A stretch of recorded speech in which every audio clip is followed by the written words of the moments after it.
super excited about our guest tonight. We have Ginger Nicole with us. She is not only an intuitive Reiki practitioner and having a master's degree in special education, but she is a cosmic transformation and embodiment coach.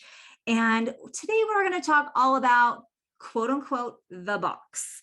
And so I'd love, Nicole, for you to tell us tell me a little bit about your background and what does it mean to be a cosmic transformation embodiment coach? Because I think that's going to give us a lot of background of where your specialty and your excitement and your joy arises from and what you're doing in the world today.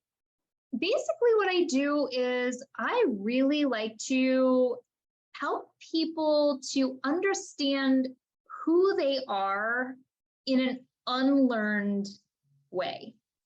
So I kind of feel like from the minute we're born, essentially, we come into this world and we're given all these rules and expectations and stereotypes and ways of being. And we move through this world with all of these externals kind of thrust at us, even from before we can even walk or talk. Like even the way our parents look at us or react to us when we gurgle a certain way as a baby, you know, is interpreted as this is accepted or this isn't accepted. And so we spend our whole life really kind of adapting our identity and our personalities to these expectations in order to gain belonging, in order to really understand ourselves in the collective. Because, I mean, really, as a person, we are drawn to affection and connection with other humans. We want to belong. We want to be part of a group. And we don't like to, at least not until we're older and we want to rebel, right? We don't like to not belong. We want to be accepted. We want to make people like us. And so typically as children, we spend an awful lot of our time learning how to belong in our family, in our friend group, in school, in social circles, and also learning how not to belong. And so a lot of our actual identity, who we were born to be, gets lost. It gets lost in this big shuffle of, as you said, the box. We start constructing these walls that kind of house this persona that we've built for ourselves that says, okay, if we put ourselves in this box with this label on it and this label on it and these behaviors and these patterns, and we see ourselves through this lens, then we get affection from mom, from dad, from sister, from brother. We get friends. If we do this, then we're stepping out of the box and then we don't get friends. So I'm going to put myself in this little box and I'm going to stay there. So we're basically adhering to societal norms. Yeah, exactly. Yeah, exactly. And, you know, and this is inevitable. There's no real way to avoid this personal boxing that we do to ourselves, right? There's no actual way to avoid this. So this is kind of all part of the human experience. And I'm sure it kind of helps keep our or subconscious feeling safe. You know, we're doing it as a self-preservation. Oh, 100%. Because as humans, of course, we are multidimensional entities. You know, we are not simply this body, this human aspect. We have a spirit aspect as well, but we are also not just this spiritual, energetic being that's like stuck in a body, right? Like we're both simultaneously. We're a quantum being.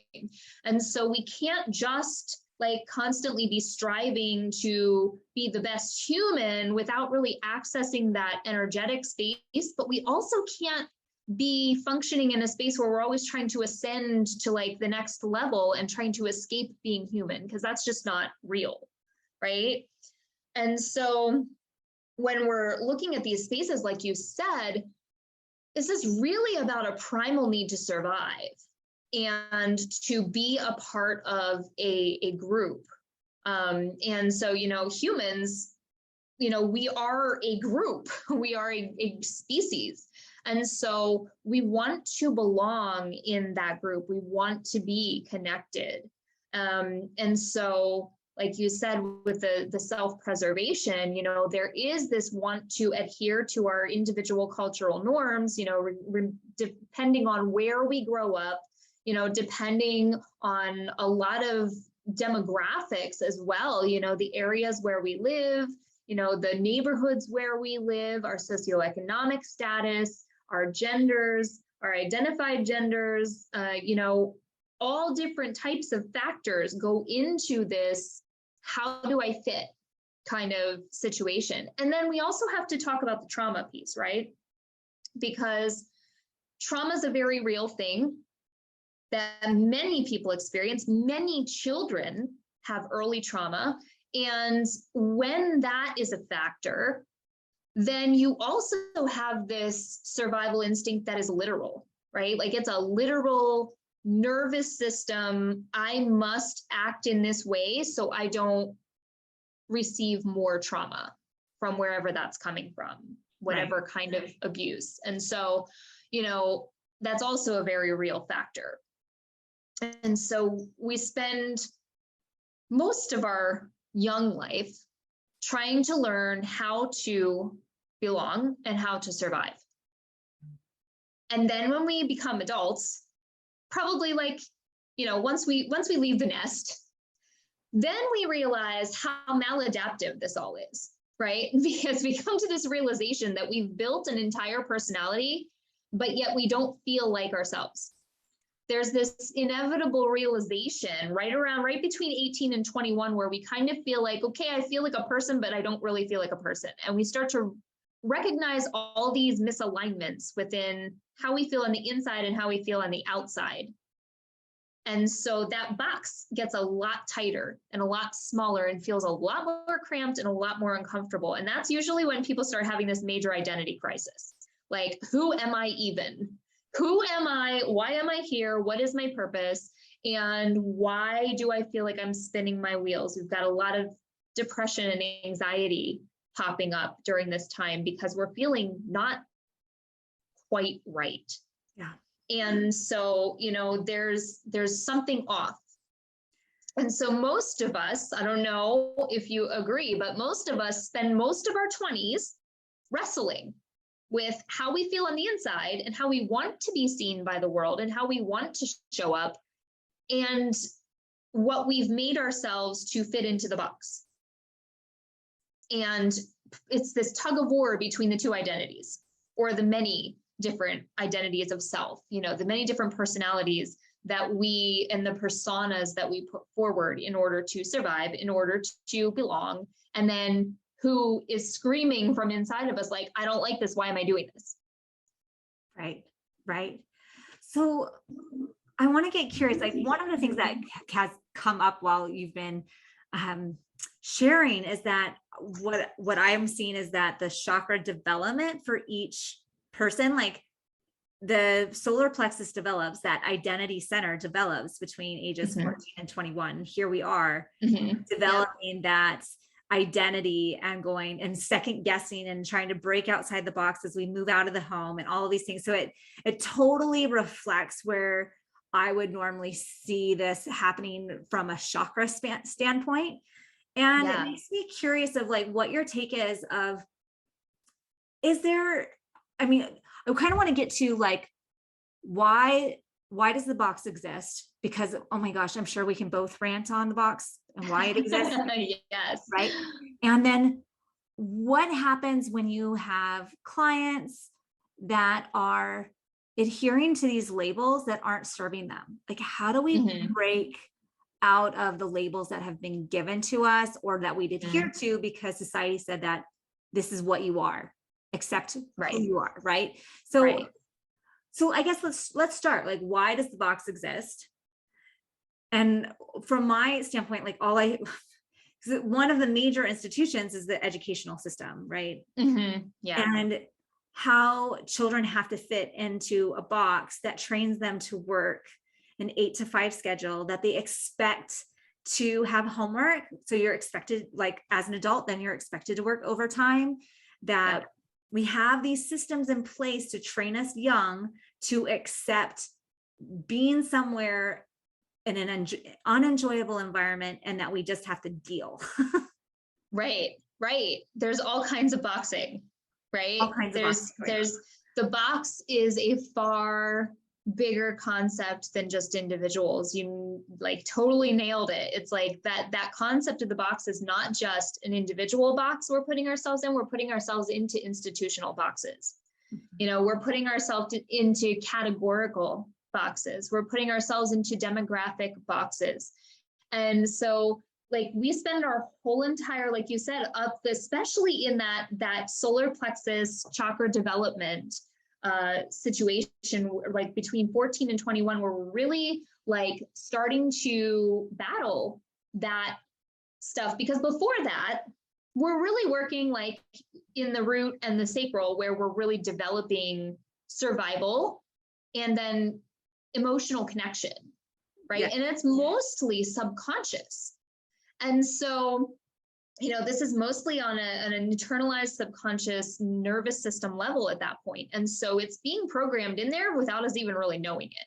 And then once we hit that identity, then we start to have this crisis, right? All through there, like you said. And so why does the box exist? I think is really about, if we knew exactly who we were from the day we stepped out of the womb, what would life really be? Ultimately, we had to think about, you know, what are we here to do as humans?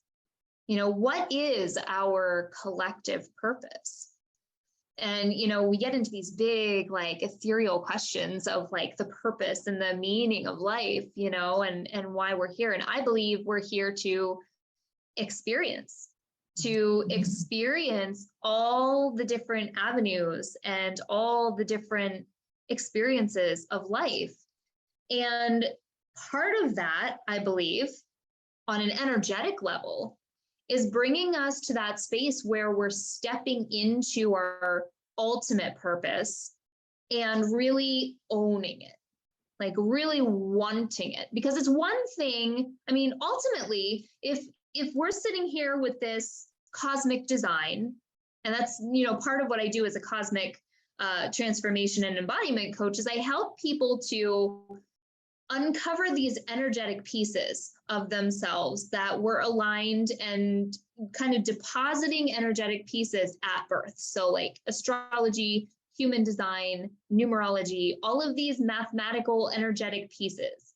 And I'm not a big fan of using these as identifiers. I don't like using, like, I am not a Capricorn. I have a Capricorn coding. And so like for me, these are not labels.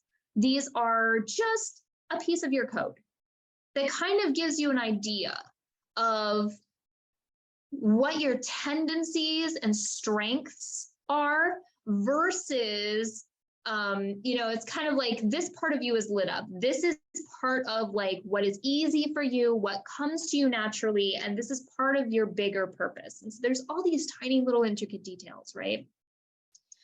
And so when we look at all of these pieces in conjunction with source signature, which is kind of my proprietary energetic system that looks at kind of your individual frequency, it acts as a lens that kind of overlaps all of those codes. So like your astrology and all that stuff is colored by a frequency in alignment with one of the 7 core energies.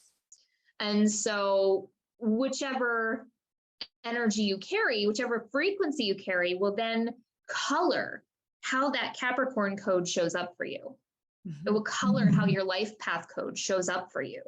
And it changes the perspective on those to a very individual blueprint, a very individual fingerprint.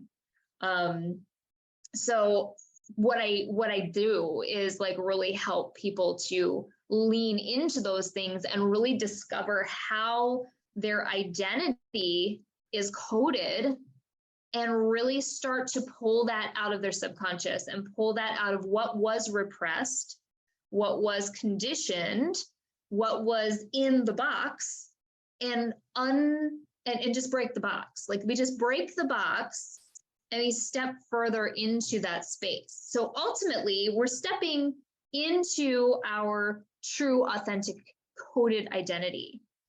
So I think why the box exists is really as a way for us to actually choose. Because when we choose something, we go in, we go all in. If we're given something, if we're told from the moment of birth, this is your code, this is why you're here, we're not going to want to do it, because our human nature is to survive and to belong. And by nature, the things that we're here to do aren't always going to make us belong. They're not always going to give us the connection that we want. And so we have to learn what it is to be disconnected from self, so that we can learn to choose the path of the self over that other path. I think we need to want it. To be able to step into our full purpose. We have to be led to a place where the pain of separation from ourself is greater than the pain of separation from the other. There's free will showing up in it. Like, this is what we're handed. This is what we can choose. This is what the system is. This is what the box is. And when we make an empowered choice to go, I'm actually going to step outside of that comfort zone. And I'm going to ruffle some feathers. I'm going to maybe make my parents upset or make my boss upset because I'm going to, quit my job or whatever it may be. It feels like that's when you're saying yes to you, and you're saying yes to your own empowered choices and going, what is my most aligned self? How do I want to express myself? How do I want to live life by choosing joy rather than choosing a system that's been given us? Absolutely. 100%. I think there's so much power in self-agency and being able to really choose and actively choose to unlearn all of the things that we were taught in order to survive, and put that aside so that we can actually step into thriving.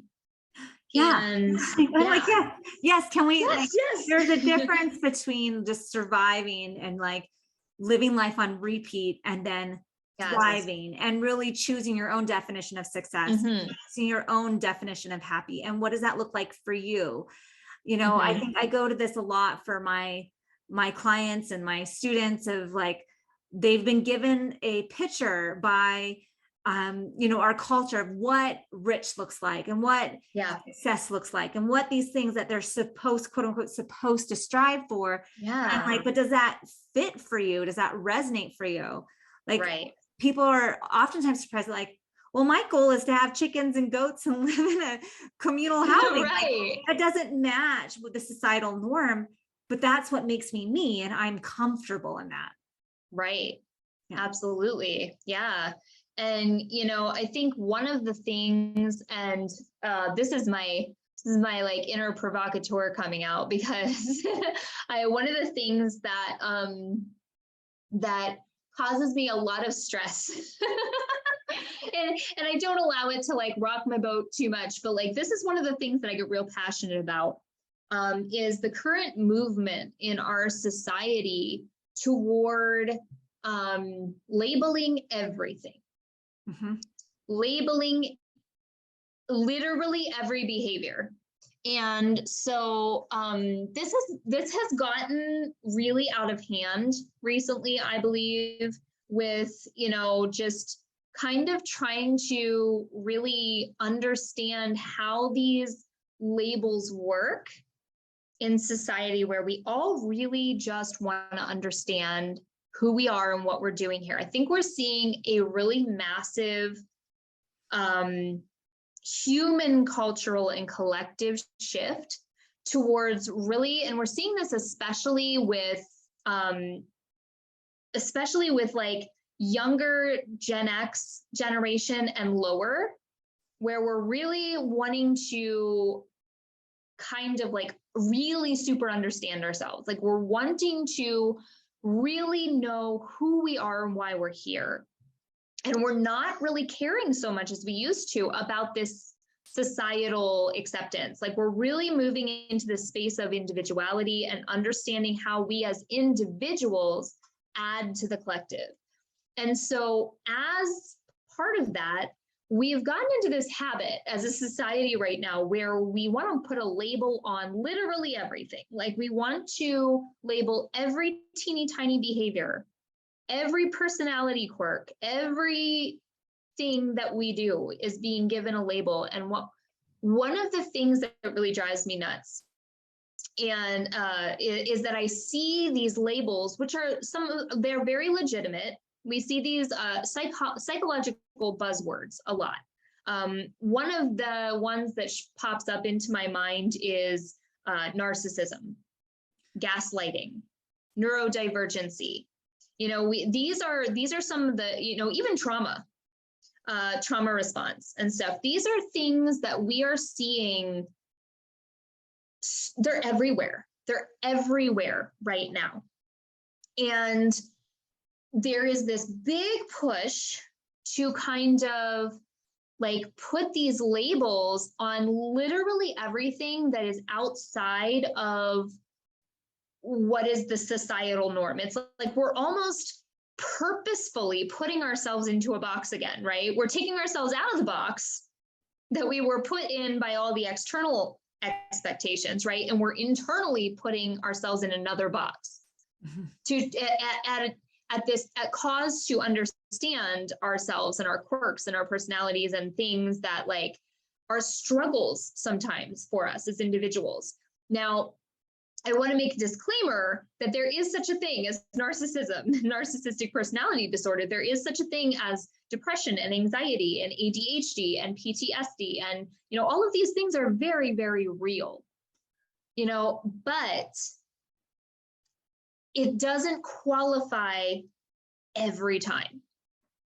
Every behavior that could potentially fall under narcissistic behavior does not make one a narcissist. I'm going to rephrase it so that maybe our listeners might understand this concept, and you let me know if this resonates. Yeah. There's these collective consciousness of these terms. And yes. we start subscribing to these terms, we're tapping into the collective consciousness of that label.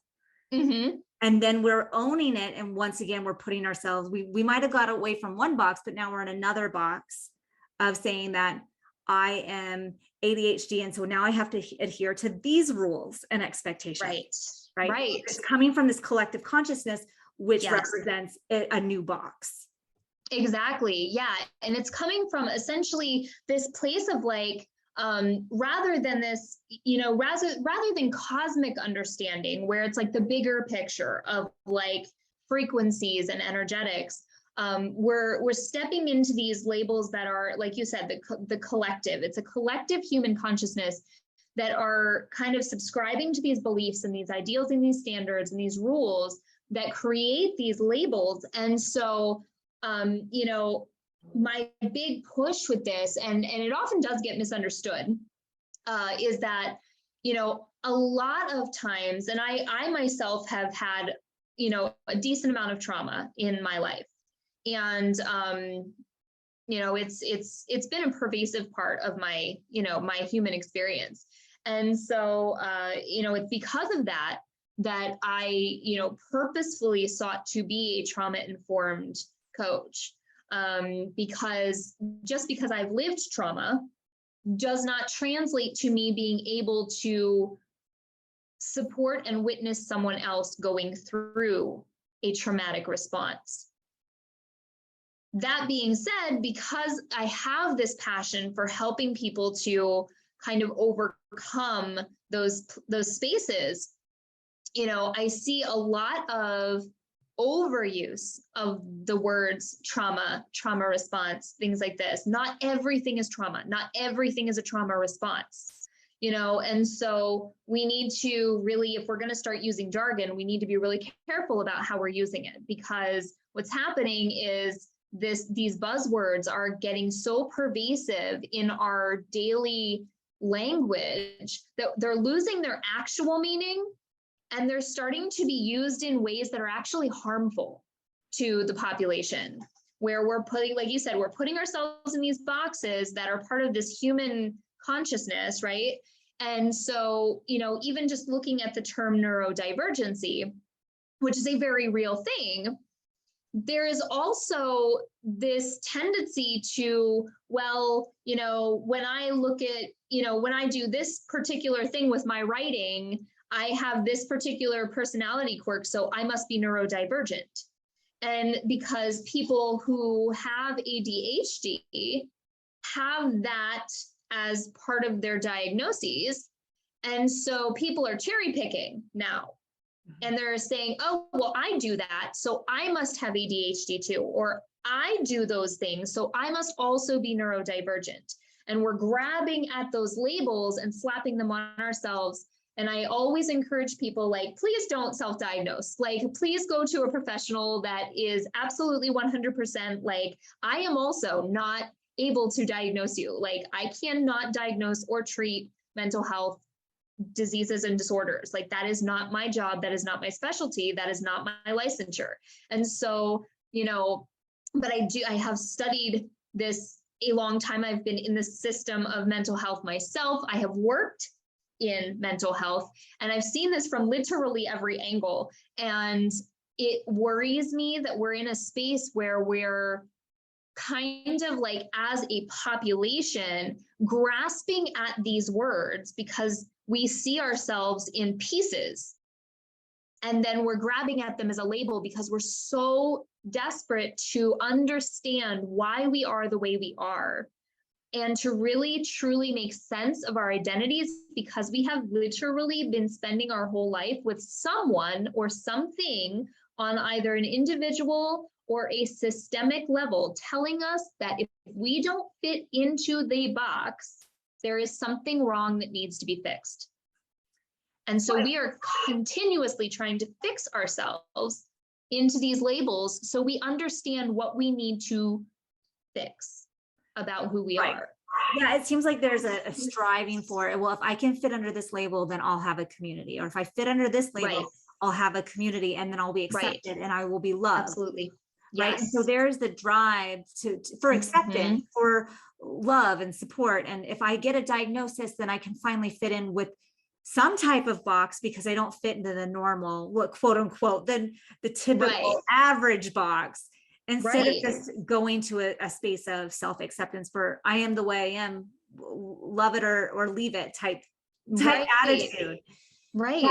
Yeah. I think we're all just kind of looking for ways to, like, it's interesting because, I have had, one of the pushbacks I get is like, well, having this label actually has helped me. It's helped me to, like, knowing that this is a part of this is a part of this, and this label belongs with this symptom, knowing that lets me step into a diagnosis so I can understand why I have struggled my whole life with XYZ. It allows me to seek the treatment I need. And therein lies the key word, the treatment. And so, how do we fix this thing that is seen as being inherently wrong? And that's not to say that these things don't exist for sure. That's not saying that there's anything wrong with getting mental health support, with having medications to support you, if that is what your need is truly.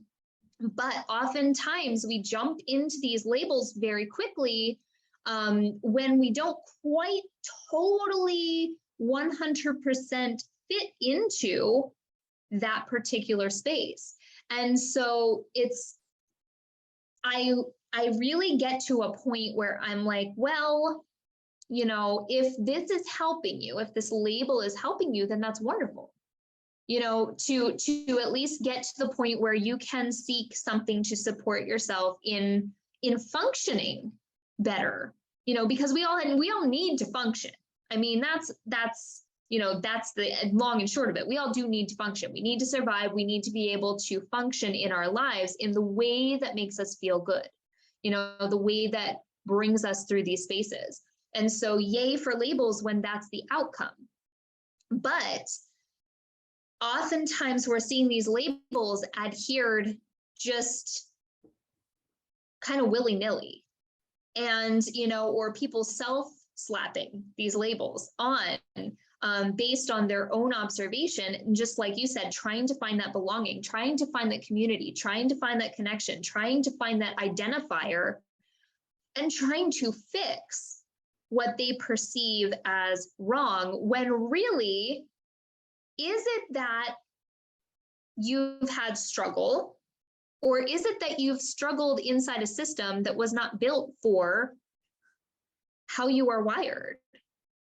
Right. Is it that you have struggled not because there is something inherently that needs to be fixed, or that is off, or that is not quote unquote normal or typical, but is it that you are perfect the way you are, and you are struggling because you are trying to exist in a system that was not built for something outside of the box? Right. And I think this is where I get really curious. Like, I have a daughter who is 9, and we've been going to occupational therapy like twice a week for 9 months. We don't have a diagnosis. We don't have any kind of label to work with. And I mean, part of me thrives in that space because I'm just meeting my daughter where she's at with what she needs. So we homeschool because she can't fit in the box of school system. Right. Yeah. And so I recently had a psychiatrist friend, not someone who's diagnosed my daughter, going, you might want to look into this new diagnosis. And I go, yes, she could fit.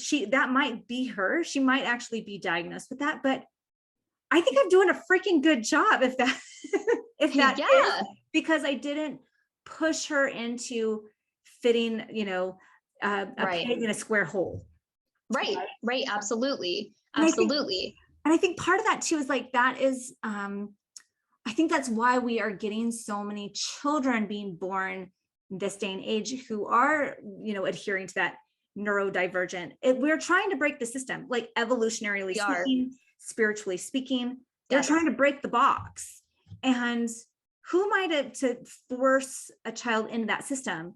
And I do see that some pieces of some of the school system, some of the institutions, they're trying to make it easier, co-ed bathrooms or meditation for the kindergartners or whatever it may be, but it's not standardized across the board. And it's so interesting because now you're seeing those young Gen Xers and millennials coming into the institutions and like trying to kind of make the change. And so I just find this whole conversation is really fascinating around labels, because it's just like you said, if the label is supporting you and it's actually a diagnosis, it can help. It can help to go, yeah, I'm subscribing my identity to that. And now I know I have some systems in place that I know will work best for me and the way my brain works.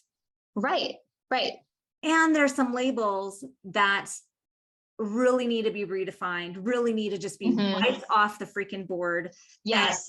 Let's start that again. And we can go to like these really big concepts like being a woman or being a man. And what does that mean? And, I feel like I'm going to ruffle some feathers with that one.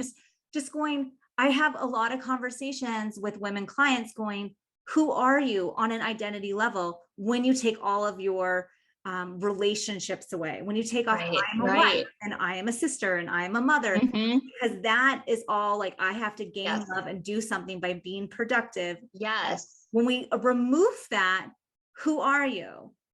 Who are you? Yeah. And a lot of times we don't know. And that's the scary thing, because, we are moving, especially and just, here's another hot button topic. Let's talk about COVID for a second. Let's talk about the pandemic and how segregating and isolating that was. Not only did it divide the population in half on, a spiritual level, on a political level, on a personal belief level, but it also isolated individuals where we were not even able to be in contact with our own family members. And so you have all these individuals existing on an island who have no idea who they are apart from the roles that they play in society.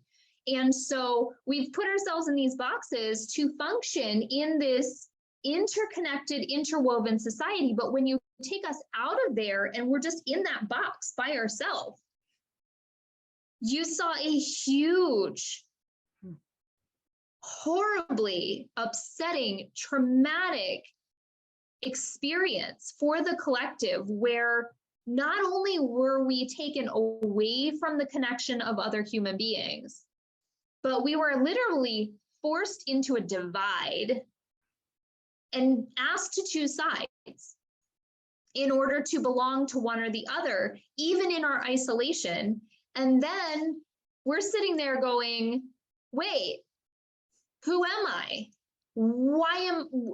If I can't connect with this person, if I can't do this, if I can't be here, if I can't be integrated, what's left of me?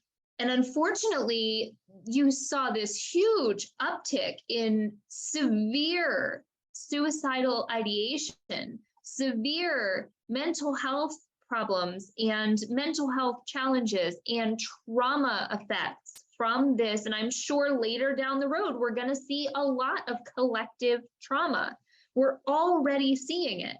And, you know, this goes back to this, like what you were saying about, like, when we strip all of these things away, when we take everything away, when we take away all of the labels that are institutionalized labels, because obviously personality traits like, you know, kindness and bubbly and, you know, things like that, those are also labels, you know, but they're traits. They're more traits than labels. What we're really talking about here is like, which labels do we slap on ourselves as an identity? Mm-hmm. And so you can identify with being kind, but kind isn't your identity. And we kind of understand that differentiation. But we have a harder time with these institutionalized labels. You know, we have a harder time not identifying with being, you know, a woman, or not identifying with being a millennial, or not identifying with being, you know, with being neurodivergent. You know, you mentioned about your daughter. My daughter is going on 8. We also have her at home because, and, you know, thankfully I did my master's in sensory integration because my daughter has sensory integration and sensory processing issues. And she is challenged. No diagnosis, because the sensory thing is the only thing that's there. There's no other thing. So we can't receive a diagnosis. But it's a struggle. It's a struggle. And it's, you know, in terms of labels, is that neurodivergent? Well, is it? Is it neurodivergent, or is that just her? And so, you know, she can identify as neurodivergent. I could identify her as neurodivergent. You know, society could slap that label on her too, very easily, because it's outside of her behaviors, the way that she processes things, the way that she enjoys things, the way that she moves and interacts with the world is very different from what is stereotypically considered typical. Her needs are very different. She is divergent from what is considered typical. However, is that just her? Because we've been through all kinds of diagnostics and nothing fits. Professionally, nothing fits. But there is, in fact, since there are in fact sensory needs there that cannot be met in the traditional school system. And so we've kept her, you know, we've included her in that decision. And she, at this point, wants to stay home, not because she's never been in a socialized school environment, because she was in preschool with, you know, in a socialized environment, you know, but because she did not like it. She did not want to do that. Is she socialized? Absolutely. We go to dance camp. We go to like all kinds of other socialized things, you know, sports and stuff like that. But in a school setting, for her, in her case, it's not a good fit because that system is broken. That system is breaking. And, you know, we are breaking it, you know, and so, you know, this is where this whole the box conversation really is so expansive and is so pervasive over our entire experience of life. You know, it's not just individuals, it's not just institutions, it's not just society, it's everywhere. We are hopping in and out of boxes every day, all day, you know, and I think for my generation specifically, like I'm an elder millennial, like I'm right on the edge of Gen X. And so like you know, I think for my generation, it has been a real trial and error of breaking these old patterns and really looking at like, how is this really serving us as people? How is it really serving us, this box hopping that we're doing? Like, is this really helping, or do we need to move to a space where we're actually really just meeting people where they are and accepting people where they are? And in cases of true medical need, you know, providing the supports that are necessary, you know, for people who actually, you know, really truly need those things, you know, to have access, to have resources, to have community, because, you know, oftentimes we see these labels, you know, and again, ruffling some feathers here, but especially with things like depression and anxiety, and wanting to make these a diagnosis without first addressing what is causing these in the first place. And a lot of times it's not as simple as a chemical imbalance. A lot of times there's a lot underlying that imbalance. That imbalance happened for a reason. Like what's the underlying thing? What's at the root? And is it a lack of support? Is it a lack of resources? Is it a lack of access to resources? Is it a lack of the village? You know, is it isolation? Is it trauma? You know, what is going on underneath all of this?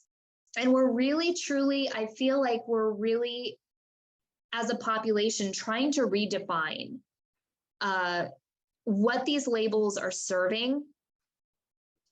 And we're seeing a lot of back and forth tug and pull with, you know, people really grabbing onto them.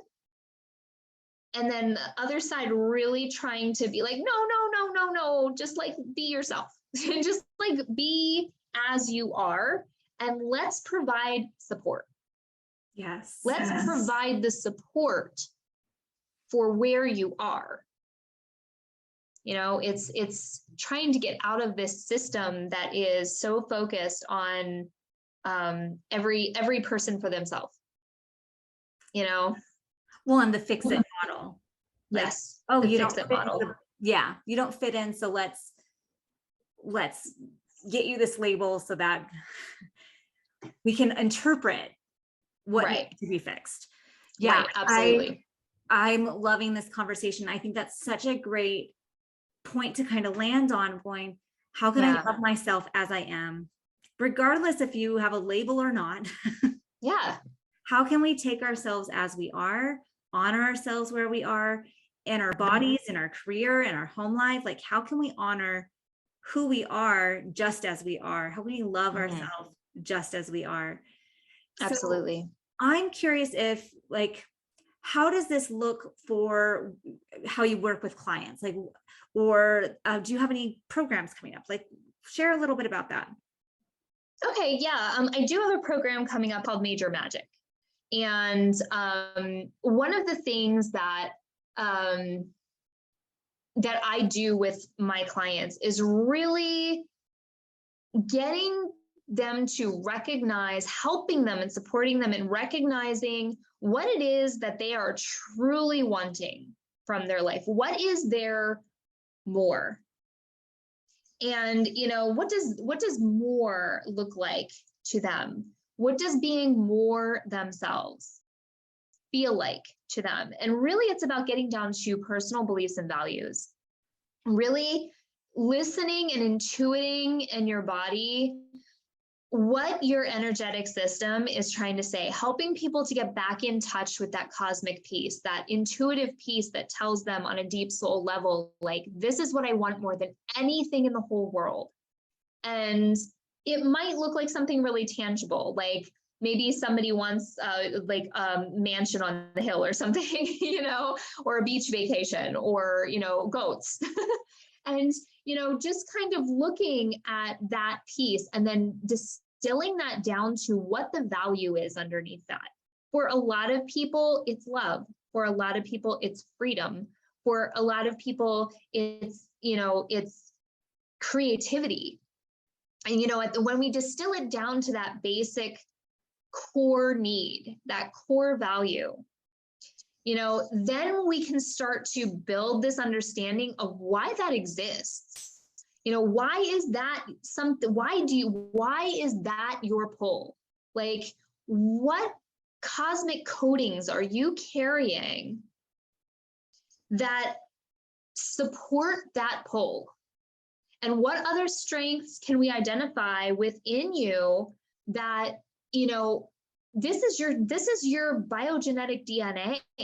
You know, this is this cosmic energetic piece that is living inside of you that is saying, like, you are wired to swim in this vein, you know, like you are wired to want this because this is where you're vibrating. And so understanding that, not so much who they are, because that's just another label, right? But how they are. Mm. And so I'm really about the how. I'm like, well, how are you wired?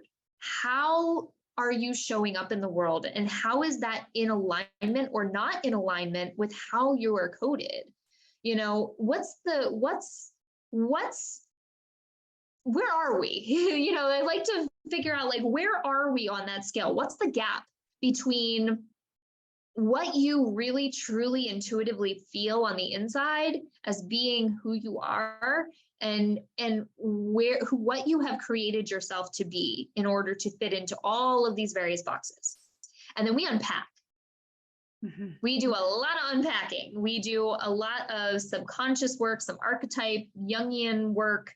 We do shadow work. We do energetics. I have a lot of tools, a lot of different tools that we use, you know, but ultimately at the end of the day, all I really do is support and walk with and walk beside people as they rediscover who they are, without the labels, without the roles that they're playing, and really, truly allow them to safely step into that explorer, that inner explorer that wants to know more. And I kind of act as an arm linking guide. I hold this torch and we go into the dark and I explore alongside them, and I help to, like, give that safe space. I provide that safe container for that person to go in there and really start unpacking and really start looking at all of these pieces, and start exploring really that identity that they feel way deep down in there, but maybe have been just surviving.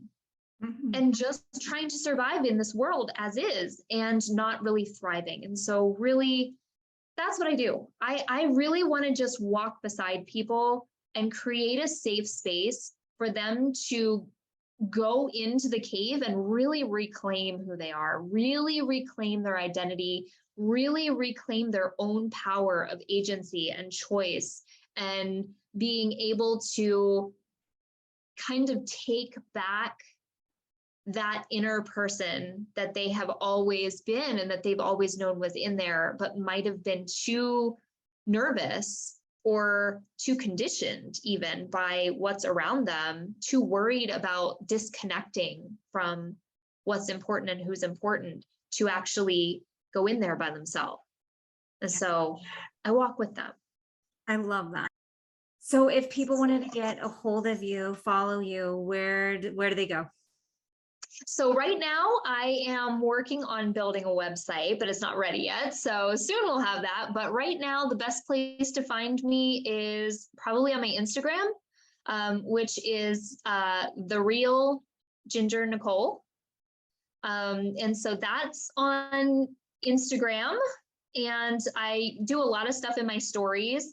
So looking at my stories is a good way to see like how to work with me, what's going on in my personal world, what's going on in my business world, and kind of like client testimonials. I put up a lot of astrology stuff and like all different kinds of things in my stories. Most of my action happens in my stories. And then occasionally I'll do posts as well on Instagram. And then I also have, I use my personal Facebook timeline, kind of almost like a blog. So that's another good way to find me. And my name on Facebook is Ginger Nicole Amato. And you can hop on there. And I also have a free community on Facebook that you can become a part of. And it's called The Magical, with a CK, MAGICKAL, The Magical Eclectic. And so that's my free community. And that's kind of where you can get all of my freebies. And I do readings there and all kinds of other fun stuff. So that's the best way to find me. So if you guys are listening, you're like, oh, I didn't catch that. We'll find all of that information in the show notes for you guys. And I just want to say a big thank you to Ginger for coming on. I thought that at least we're taking a step towards awareness, like awareness about what labels we have, what labels that we're subscribing to that may or may not be benefiting us, and that we're at least willing to go down that journey of exploration of like just having the awareness. And I always say awareness is the first step for healing. So thank you so much for coming on, shining the light on that. Yeah, absolutely. And I just want to say too, for anybody who's listening, you know, I want to make it very clear that labels are not inherently bad. You know, this is really about awareness and just kind of taking that moment to really acknowledge all of the things that you're taking on or that you've been carrying, and being aware as to whether that's serving you and benefiting you or whether it's not. And if it's not, really kind of trying to figure out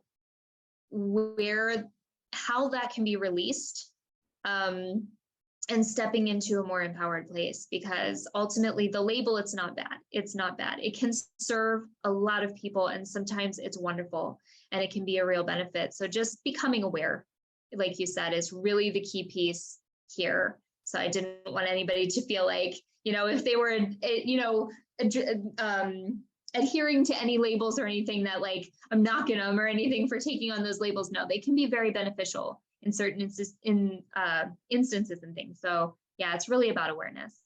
Beautiful. Absolutely. More awareness all around. That's what absolutely. It's great first steps to take on our healing journey. So thank you so much for coming on, and check out those show notes. And thank you everyone so much for listening. And we'll be on again next week with a new episode. Thanks so much. Thank you.